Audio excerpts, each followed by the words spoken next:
नमस्कार दोस्तों, स्वागत है। इस वीडियो में बात करने वाले हैं एनटीए के द्वारा नीट यूजी 2023 का फॉर्म कैसे फिल किया जाता है उसके बारे में हम जानेंगे। इसमें कोड कैसे चुनना है उसके बारे में भी हम जानेंगे दोस्तों। तो एज लिमिट क्या लिया जा रहा है उसके बारे में भी जानेंगे और फी स्ट्रक्चर के बारे में जानेंगे। फ़ी किसके लिए कितना दिया गया है उसके बारे में जानेंगे। तो वीडियो में अंत तक बने रहें दोस्तों। अगर आप नए हैं तो हमारे चैनल को जरूर सब्सक्राइब कर दीजिएगा और बेल आइकन को जरूर प्रेस कर दीजिएगा ताकि और नई जानकारी हम सबसे पहले आपके पास लेकर के आते रहें। तो सबसे पहले चलिए करते हैं न्यू रजिस्ट्रेशन। तो न्यू रजिस्ट्रेशन वाले ऑप्शन पे क्लिक कर देंगे। इसका ऑफिशियल वेबसाइट पे आने का लिंक हमारे डिस्क्रिप्शन बॉक्स में दिया गया है, वहाँ पे क्लिक करके आप डायरेक्ट ऑफिशियल वेबसाइट पे आ सकते हैं। यहाँ पे फी स्ट्रक्चर के बारे में बताएगा। तो फी यहाँ पे लिया जा रहा है जनरल के लिए आपसे 1700 रुपया लिया जा रहा है और EWS OBC NCL के लिए जो है 1600 रुपया लिया जा रहा है और SC ST के लिए जो है 1000 रुपया लिया जा रहा है और PWD के लिए भी 1000 रुपया लिया जा रहा है और जो भी फॉरेन NRI कैंडिडेट हैं उनके लिए 9500 रुपया लिया जा रहा है।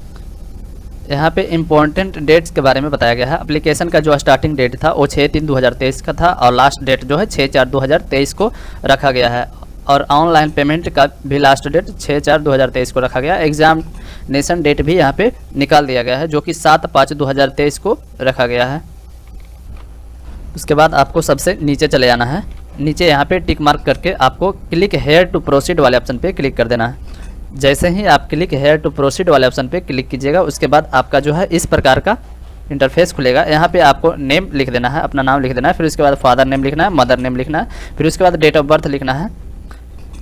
जेंडर यहाँ पे सिलेक्ट कर लेना है, जिस भी जेंडर से आप बिलोंग करते हैं। फिर उसके बाद जो है नेशनलिटी सिलेक्ट कर लेना है, आप क्या है, इंडियन है या फॉरेन है या NRI है, तो यहाँ पे जो भी है सिलेक्ट कर लीजिएगा। आइडेंटिटी टाइप आप किस प्रकार के जो है यहाँ पे प्रूफ देना चाहते हैं यहाँ पे दे सकते हैं। अगर आप आधार कार्ड देना चाहते हैं तो any other valid government identity with photograph वाले ऑप्शन पे क्लिक कर दीजिएगा। उसके बाद आप अपना जो है आधार नंबर यहाँ पे फिल कर दीजिएगा। उसके बाद आपको यहाँ पे पता भर देना है। फिर उसके बाद यहाँ पे स्थानीय पता जहाँ पे आप रह रहे हैं ये ऑप्शनल है, आप डाल सकते हैं, नहीं तो आप इसे छोड़ सकते हैं। लोकेलिटी डाल देना है। उसके बाद कंट्री का नेम यहाँ पे सिलेक्ट कर लीजिएगा। फिर उसके बाद स्टेट नेम यहाँ पे सिलेक्ट कीजिएगा। स्टेट नेम सिलेक्ट करने के बाद आपसे डिस्ट्रिक्ट पूछा जा रहा है, आप जिस भी डिस्ट्रिक्ट से बिलोंग करते हैं यहाँ पे डाल सकते हैं। उसके बाद आपसे यहाँ पे पिन कोड पूछा जा रहा है, पिन कोड डाल दीजिएगा। यहाँ पे मोबाइल नंबर डाल दीजिएगा, कंफर्म मोबाइल नंबर यहाँ पे फिलअप कर दीजिएगा और उसके बाद ईमेल एड्रेस यहाँ पे डाल दीजिएगा और कंफर्म ईमेल एड्रेस यहाँ पे फिलअप कर दीजिएगा। यहाँ पे अगर आपके पास अल्टरनेटिव मोबाइल नंबर है, अगर आपके पास कोई एक्स्ट्रा मोबाइल नंबर है तो यहाँ पे डाल सकते हैं, नहीं तो आप इसे खाली छोड़ सकते हैं। अगर आपका परमानेंट एड्रेस और प्रेजेंट एड्रेस दोनों सेम है तो यहाँ पे टिक लगा दीजिएगा, नहीं तो आप अलग अलग फिलअप कर सकते हैं। उसके बाद आपको नीचे चले आना है। तो यहाँ पे पासवर्ड आपको क्रिएट करना है। तो पासवर्ड आपको डिस्प्ले पे दिख रहा होगा दोस्तों, इसी प्रकार से आपको पासवर्ड जो है क्रिएट करना है। फिर उसके बाद कंफर्म पासवर्ड कर लीजिएगा। यहाँ पे सिक्योरिटी क्वेश्चन पूछा जा रहा है तो यहाँ पे कुछ भी आप सिलेक्ट कर लीजिएगा, जैसे फेवरेट बुक, आपका फेवरेट बुक क्या है तो यहाँ पे डाल दीजिएगा। उसके बाद यहाँ पे सिक्योरिटी पिन डाल दीजिएगा, ये जो लिखा हुआ है यहाँ पे डाल दीजिएगा। उसके बाद सबमिट वाले ऑप्शन पे क्लिक कर दीजिएगा। जैसे ही आप सबमिट वाले ऑप्शन पे क्लिक कीजिएगा आपके पास कुछ इस प्रकार का इंटरफेस खुलेगा। यहाँ पे आपको क्लोज कर देना है। क्लोज करने के बाद आपको पूरी डिटेल्स को अच्छी प्रकार से चेक कर लेनी है। उसके बाद डिटेल्स को चेक करने के बाद आपको यहाँ पे टिक मार्क कर देना है, सभी पे आपको टिक मार्क कर देना है। टिक मार्क करने के बाद आपको आई एग्री वाले ऑप्शन पे क्लिक कर दीजिएगा। आई एग्री वाले ऑप्शन पे क्लिक करने के बाद आपको सबमिट एंड सेंड OTP वाले ऑप्शन पे क्लिक कर दीजिएगा। सबमिट वाले ऑप्शन पे क्लिक करने के बाद जो है आपसे कुछ परमिशन लिया जाएगा, तो यहाँ पे आपको यस कर देना है। यस करने के बाद आपका जो है मोबाइल पे एक मैसेज चला जाएगा, वो मैसेज को यहाँ पे फिलअप करके आपको सबमिट रजिस्ट्रेशन फॉर्म वाले ऑप्शन पे क्लिक कर देना है। क्लिक कीजिएगा तो आपका जो है रजिस्ट्रेशन सक्सेसफुल हो जाएगा। तो यहाँ पे आपका जो है रजिस्ट्रेशन हो जाने के बाद आपको वेरीफाई ईमेल ID कर दीजिएगा। अगर आप वेरीफाई ईमेल ID अभी नहीं कीजिएगा तो जो है आप फॉर्म फिलअप सबमिट कीजिएगा तो आपका जो है वेरीफाई ईमेल ID सबमिट करना पड़ेगा। तो चलिए वेरीफाई ईमेल ID जो है सबमिट कर लेते हैं। तो यहाँ पे वेरीफाई ईमेल ID वाले ऑप्शन पे क्लिक करके यहाँ पे सिक्योरिटी पिन डालेंगे, ये जो है सिक्योरिटी पिन यहाँ पे फिलअप करके सबमिट वाले ऑप्शन पे क्लिक करेंगे तो जो है आपका मेल पे जो है एक मैसेज चला जाएगा, वो मैसेज को फिलअप कर देना है। आपके ईमेल पे जो OTP गया है वो यहाँ पे फिलअप कर दीजिएगा। उसके बाद वेरीफाई वाले ऑप्शन पे क्लिक कर दीजिएगा। अगर आपका ईमेल पे जो मैसेज नहीं गया है तो मैसेज 15 मिनट के लिए वैलिड रहेगा। उसके बाद आपको रिसेंड कोड वाले ऑप्शन पे क्लिक कीजिएगा, अगर आपका ईमेल पे जो है मैसेज नहीं गया है तो।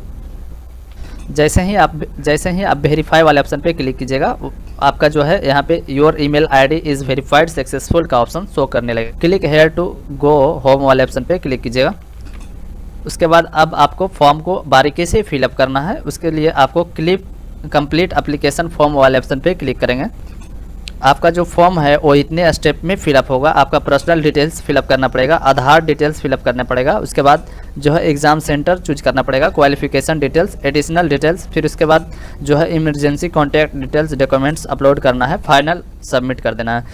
तो चलिए हम फॉर्म भरना स्टार्ट करते हैं। तो पर्सनल डिटेल्स वाले ऑप्शन पर क्लिक करेंगे। उसके बाद आपका जो है फॉर्म खुल करके चलाएगा। यहाँ पे आपको बारीकी से फिलअप कर लेना है।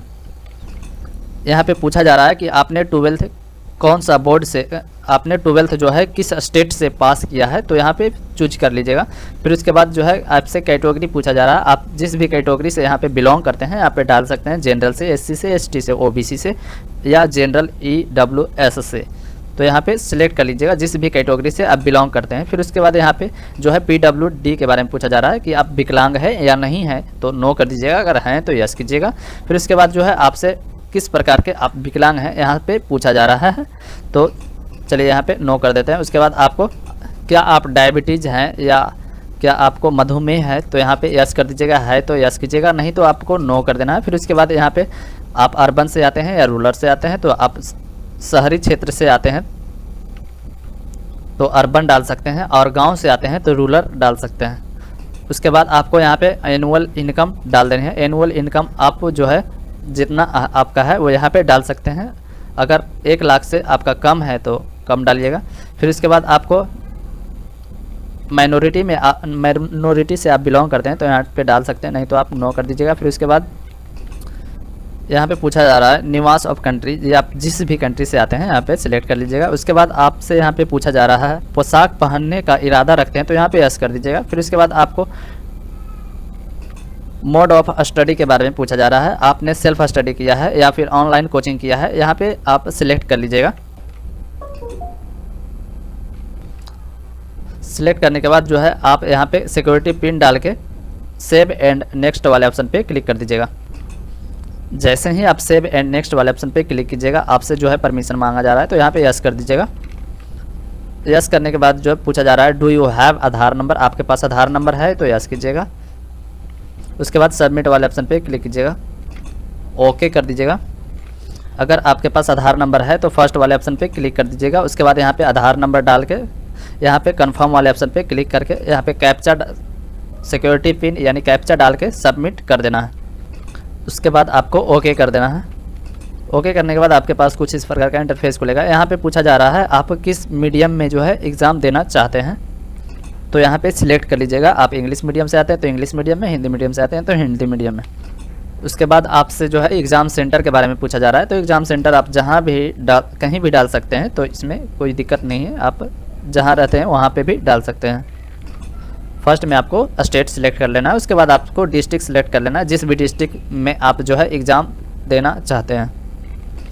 उसके बाद आपसे पूछा जा रहा है कि आपके पिताजी क्या करते हैं। आपके पिताजी एक एग्रीकल्चर है या बिजनेसमैन है या मेडिकल में काम करते हैं या इंजीनियरिंग कर रहे हैं, तो यहाँ पे फादर के बारे में डाल देना है।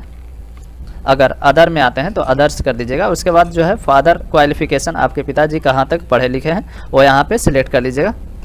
फिर उसके बाद आपके मदर के बारे में पूछा जा रहा है, तो आपके मदर क्या करते हैं उनके बारे में यहाँ पे फिलअप कर दीजिएगा। फिर उसके बाद आपके मदर का जो है क्वालिफिकेशन यहाँ पे पूछा जा रहा है। फिर उसके बाद आपको सिक्योरिटी पिन डाल के सेव एंड नेक्स्ट वाले ऑप्शन पे क्लिक कर दीजिएगा। यहाँ पे यस कर देना है। यस करने के बाद आपके पास जो है क्वालिफिकेशन डिटेल्स मांगा जा रहा है, यानी 10th का डिटेल्स यहाँ पे फिलअप करना है और यहाँ पे 11th का डिटेल्स फिलअप करना है और यहाँ पे 12th का डिटेल्स फिलअप करना है। तो चलिए हम 10th का डिटेल्स फर्स्ट में फिलअप कर लेते हैं। तो आप पास हैं तो पास डालिएगा। फिर उसके बाद यहाँ पे कब पास किए हैं तो यहाँ पे डाल दीजिएगा, जिस भी ईयर्स में आपने 10th पास किया है। क्वालिफाइंग एग्ज़ाम यहाँ पे पूछा जा रहा है, तो आपको 10th और इक्विवेलेंट रहने देना है। फिर उसके बाद आपको प्लेस ऑफ स्कूलिंग पूछा जा रहा है, तो आपका जो है स्कूल रूरल में आता है तो रूरल डाल दीजिएगा, अर्बन में आता है तो अर्बन डाल दीजिएगा। उसके बाद आपका जो है कॉलेज टाइप पूछा जा रहा है, गवर्नमेंट है या प्राइवेट है, तो यहाँ पे डाल दीजिएगा। फिर उसके बाद यहाँ पे जो है जिस भी स्टेट में आपका कॉलेज स्कूल पड़ता है यहाँ पे डाल दीजिएगा। फिर उसके बाद जिस भी डिस्ट्रिक्ट में जो है आपका कॉलेज पड़ता है यहाँ पे सिलेक्ट कर लीजिएगा। उसके बाद बोर्ड नेम पूछा जा रहा है, जिस भी बोर्ड से आपने 10th पास किया है यहाँ पे सिलेक्ट कर लीजिएगा। फिर उसके बाद रिजल्ट मोड पूछा जा रहा है, परसेंटेज में है या CGPA में है। अगर आपका CBSE बोर्ड से CGPA में है तो CGPA में डाल दीजिएगा। अगर आप बिहार बोर्ड से परसेंटेज में है तो परसेंटेज में यहाँ पे डाल दीजिएगा। परसेंटेज सिलेक्ट करने के बाद आपसे टोटल मार्क्स पूछा जा रहा है, कितना का एग्ज़ाम होता है उस बोर्ड में, तो यहाँ पे डाल दीजिएगा। फिर उसके बाद कितना नंबर आपने प्राप्त किया यहाँ पे डाल दीजिएगा। उसके बाद जो है आपका परसेंटेज यहाँ पे शो करने लगेगा। उसके बाद आपको रोल नंबर डाल देना है, कॉलेज नेम डाल देना है। उसके बाद आपसे यहाँ पे स्कूल का जो है पिन कोड पूछा जा रहा है, तो पिन कोड डाल दीजिएगा। अगर आपके पास 11th का डिटेल्स नहीं है तो आप 12th का डिटेल्स भी यहाँ पे फिलअप कर सकते हैं, नहीं तो आपको नोट एप्लीकेबल वाले ऑप्शन पे क्लिक कर दीजिएगा। उसके बाद आपको नीचे चले आना है, यहाँ पे 12th का डिटेल्स पूछा जा रहा है, तो 12th का डिटेल्स में आपको सिलेक्ट कर लेना है। अगर अपेयरिंग में है तो अपेयरिंग सिलेक्ट कीजिएगा। आपने अगर इस वर्ष एग्ज़ाम दिया है, 2023 में एग्ज़ाम दिया है, तो यहाँ पे अपेयरिंग सिलेक्ट कर लीजिएगा। अगर आपने 2022 में एग्ज़ाम दे चुका है तो यहाँ पे पासेड सिलेक्ट कर लीजिएगा। उसके बाद आप अपना जो है किस वर्ष जो है 12th पास किया है यहाँ पे सिलेक्ट कर लीजिएगा। फिर उसके बाद जो है जहाँ भी स्कूल पड़ता है रूरल में या अर्बन में तो यहाँ पे सिलेक्ट कर लीजिएगा। फिर उसके बाद जो है यहाँ पे कोड पूछा जा रहा है, तो कोड के बारे में अगर आप नहीं जानते हैं तो हमारे जो है डिस्क्रिप्शन बॉक्स में उसका लिंक दिया हुआ है, वहाँ पे क्लिक करके आप जो है कोड के बारे में जान सकते हैं। तो चलिए हम शॉर्ट में इस वीडियो में बता देते हैं कि कोड आपको किस प्रकार से फिलअप करना है। नीट UG कोड 1 उसके लिए है दोस्तों, जो भी कैंडिडेट 12th अपेयरिंग में है, जो 12th अपेयरिंग में है, पास आउट नहीं किए हैं, 2023 का एग्ज़ाम इसी वर्ष दिए हैं दोस्तों, वही कैंडिडेट कोड 1 फिलअप करेंगे। अब कोड 2 कैंडिडेट कोड 2 वही कैंडिडेट के लिए है जो पास आउट कर चुके हैं, 2022 में कर चुके हैं, 2021 में कर चुके हैं या 2020 में कर चुके हैं। जो भी कैंडिडेट पास आउट कर चुके हैं वो कोड 2 फिलअप करेंगे। और कोड 3 आपका कर्नाटका बोर्ड वाले कैंडिडेट यहाँ पे फिलअप करेंगे दोस्तों, क्योंकि प्री यूनिवर्सिटी कोर्स और प्री डिग्री कोर्स जो है कर्नाटका बोर्ड में ही उपलब्ध है। और यहाँ पे ज़्यादातर स्टूडेंट कोड 1 या कोड 2 ही फिलअप करेंगे, और जिसको कुछ नहीं समझ में आ रहा है वो कोड 2 फिलअप कर दीजिएगा। कोड 4 उन कैंडिडेट के लिए है जो 4 साल का डिग्री कोर्स कर रहे हैं, जैसे BAMS, BHMS या फार्मा या नर्सिंग का कोर्स कर रहे हैं, उनके लिए है कोड 4 से फिलअप करना है। तो चलिए कोड 2 यहाँ पे सिलेक्ट कर लेते हैं। कोड 2 सिलेक्ट करने के बाद उसके बाद यहाँ पे आपको कॉलेज सिलेक्ट कर लेना है कि आपका गवर्नमेंट है या प्राइवेट है, तो यहाँ पे डाल दीजिएगा। फिर उसके बाद क्वालिफिकेशन स्टेट, जिस भी स्टेट से आपने 12th पास किया है यहाँ पे डाल दीजिएगा। फिर उसके बाद जो है आपसे यहाँ पे उसका डिस्ट्रिक्ट पूछा जा रहा होगा, यहाँ पे डिस्ट्रिक्ट नेम डाल दीजिएगा। डिस्ट्रिक्ट नेम डालने के बाद आपसे जो है आपका बोर्ड नेम पूछा जा रहा होगा, जिस भी बोर्ड से आपने 12th पास किया है यहाँ पे बोर्ड नेम सिलेक्ट कर लीजिएगा। उसके बाद आपसे बोर्ड नेम पूछा जा रहा है, तो यहाँ पे बोर्ड नेम अगर आपका शो नहीं कर रहा है तो आप अदर में डाल के यहाँ पे बोर्ड नेम लिख सकते हैं। अब बोर्ड नेम लिख के उसके बाद आपको मोड ऑफ रिजल्ट आपका किस परसेंटेज में है, CGPA। उसके बाद आपको यहाँ पे टोटल मार्क्स डाल देना है, कितना नंबर का एग्ज़ाम था, आपको कितना नंबर प्राप्त हुआ है वो यहाँ पे डाल देना है। उसके बाद यहाँ पे जो है परसेंटेज ऑटोमेटिक निकल के चला आएगा। उसके बाद आपको रोल नंबर डाल देना है, उसके बाद स्कूल का नेम डाल देना है, उसका एड्रेस डाल देना है। फिर उसके बाद जहाँ स्कूल पढ़ता है उसका पिन कोड डाल देना है। उसके बाद आपको यहाँ पे सब्जेक्ट वाइज जो है नंबर फिलअप कर देना है। इंग्लिश में आपका कितना नंबर है, फिजिक्स में कितना नंबर है, और केमिस्ट्री में कितना नंबर है, और फिजिक्स में कितना नंबर है, और बायोलॉजी में कितना नंबर दिया गया है। उसके बाद सिक्योरिटी पिन डाल के आपको सबमिट वाले सेव एंड नेक्स्ट वाले ऑप्शन पे क्लिक कर देना है। उसके बाद आपको यस कर देना है। उसके बाद आपके पास कुछ इस प्रकार का इंटरफेस खुलेगा। यहाँ पे आपको अच्छी प्रकार से चेक कर लेना है आप क्या जुड़वा भाई बहन है, तो यहाँ पे नो कर देना है। उसके बाद आपसे पूछा जा रहा है क्या आपने कभी नीट UG का एग्ज़ाम दिया है, तो दिया है तो यस कीजिएगा, नहीं तो आपको नो कर देना है। उसके बाद जिस भी कंट्री में आपका जो है बर्थ हुआ है वो यहाँ पे सिलेक्ट कर लेना है। फिर उसके बाद स्टेट नेम सिलेक्ट कर लेना है। उसके बाद आपको डिस्ट्रिक्ट सिलेक्ट कर लेना है। उसके बाद सिक्योरिटी पिन डाल को सेव एंड नेक्स्ट वाले ऑप्शन पे क्लिक कर दीजिएगा। उसके बाद आपको यस वाले ऑप्शन पे क्लिक कर देना है। उसके बाद आपको कंट्री नेम यहाँ पे सिलेक्ट कर लेना है। फिर उसके बाद आपको मोबाइल नंबर यहाँ पे डाल देना है, गार्जियन का मोबाइल नंबर डालना है और गार्जियन का ईमेल आईडी डालना है। ईमेल आईडी डालने के बाद आपको कैप्चा फिलअप कर देना है। फिर गेट ओटीपी वाले ऑप्शन पे क्लिक कीजिएगा तो आपका ईमेल आईडी और मोबाइल नंबर दोनों पे मैसेज चला जाएगा। ओटीपी डाल देने के बाद आपको वेरीफाई एंड नेक्स्ट वाले ऑप्शन पे क्लिक कर दीजिएगा। वेरीफाई एंड नेक्स्ट वाले ऑप्शन पे क्लिक करने के बाद आपसे जो है आपका पासपोर्ट साइज़ फ़ोटो यहाँ पे खोजा जा रहा है। उसके बाद जो है लेफ्ट हैंड फिंगर का थंब जो है यहाँ पे खोजा जा रहा है। फिर उसके बाद साइन डाल दीजिएगा। फिर उसके बाद यहाँ पे पोस्ट कार्ड साइज फ़ोटो यहाँ पे डाल देना है। उसके बाद कैटेगरी यानी कास्ट सर्टिफिकेट यहाँ पे डाल देना है। उसके बाद आपको यहाँ पे 10वां का मार्क सर्टिफिकेट डाल देना है। फिर उसके बाद आपको जो है प्रेजेंट एड्रेस का प्रूफ यहाँ पे डाल देना है, यानी निवास प्रमाण पत्र आप डाल सकते हैं या फिर आधार कार्ड डाल सकते हैं। उसके बाद ओके कर देना है। उसके बाद आपको यहाँ पे जो है बाएं और दाएं हाथ के उंगली का अंगूठे का निशान यहाँ पे डाल देना है। राइट या लेफ्ट हैंड के उंगली का निशान यहाँ पे थंब का निशान डाल देना है। उसके बाद आपको अपलोड वाले ऑप्शन पे क्लिक कीजिएगा। आपकी जो है 10 से 200 KB के बीच में होनी चाहिए आपकी फ़ोटो या डॉक्यूमेंट्स की साइज़। उसके बाद ओके कर देना है। सभी डॉक्यूमेंट्स को अच्छी प्रकार से अपलोड करने के बाद आपको यहाँ पे कैप्चा फिलअप कर देना है। जो भी कैप्चा यहाँ पे शो कर रहा है वो यहाँ पे फिलअप कर दीजिए। फिर उसके बाद सेव एंड नेक्स्ट वाले ऑप्शन पे क्लिक कर दीजिएगा, यस कर दीजिए। उसके बाद यहाँ पे आपको क्लोज कर देना है। उसके बाद आपके पास कुछ प्रीव्यू का ऑप्शन यहाँ पे खुलेगा। यहाँ पे आपको पूरी अच्छी प्रकार से चेक कर लेनी है दोस्तों। इसके बाद अगर आप सबमिट कर दीजिएगा तो आपका जो है फॉर्म सुधर नहीं पाएगा, तो इसको आप अच्छी प्रकार से चेक कर लीजिए। उसके बाद नीचे स्क्रॉल करते हैं तो पूरा डॉक्यूमेंट्स आपका शो करने लगेगा क्या क्या आपने अपलोड किया है। उसके बाद यहाँ पे आपको सभी पे टिक मार्क कर देना है अगर आपका सही रहेगा तो। उसके बाद टिक मार्क करने के बाद आपको आई एग्री वाले ऑप्शन पे क्लिक करके फाइनल सबमिट कर दीजिएगा। सभी पे टिक मार्क कीजिएगा। उसके बाद आई एग्री वाले ऑप्शन पर क्लिक करके आपको सबमिट वाले ऑप्शन पे क्लिक कर दीजिएगा। अगर आपका कोई कुछ गलत है तो आपको ऊपर चले जाना है।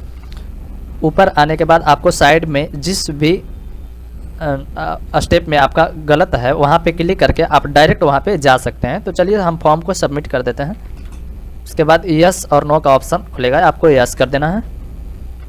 यस करने के बाद आपसे आपका जो है एग्जामिनेशन फ़ी यहाँ पे पूछा जा रहा है, तो एग्जामिनेशन फ़ी आपको यहाँ पे डाल देनी है। तो एग्जामिनेशन फ़ी आपको पे कर देनी है, तो पे वाले ऑप्शन पे क्लिक कीजिएगा।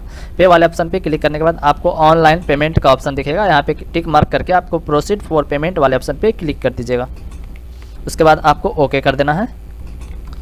उसके बाद आपके पास कुछ इस प्रकार का इंटरफेस खुलेगा। यहाँ पे आपको चेक कर लेनी है आप किसके माध्यम से जो है पेमेंट यहाँ पे करना चाहते हैं। तो यहाँ पे HDFC bank gateway debit card किसी पे आप क्लिक कर दीजिएगा तो आपका जो है डेबिट कार्ड द्वारा ही पेमेंट किया जाएगा। तो आप जिस ये दिया हुआ है दोस्तों कि आप किस बैंक में आप ट्रांसफ़र करना चाहते हैं। तो चलिए आपको प्रोसीड फॉर पेमेंट वाले ऑप्शन पे क्लिक कीजिएगा। वहाँ पे क्लिक करने के बाद आपसे यहाँ पे कार्ड नंबर पूछा जा रहा है। अगर आप कार्ड के माध्यम से यहाँ पे पेमेंट करना चाहते हैं तो अगर आप नेट बैंकिंग के माध्यम से पेमेंट करना चाहते हैं तो नेट बैंकिंग के माध्यम से भी कर सकते हैं।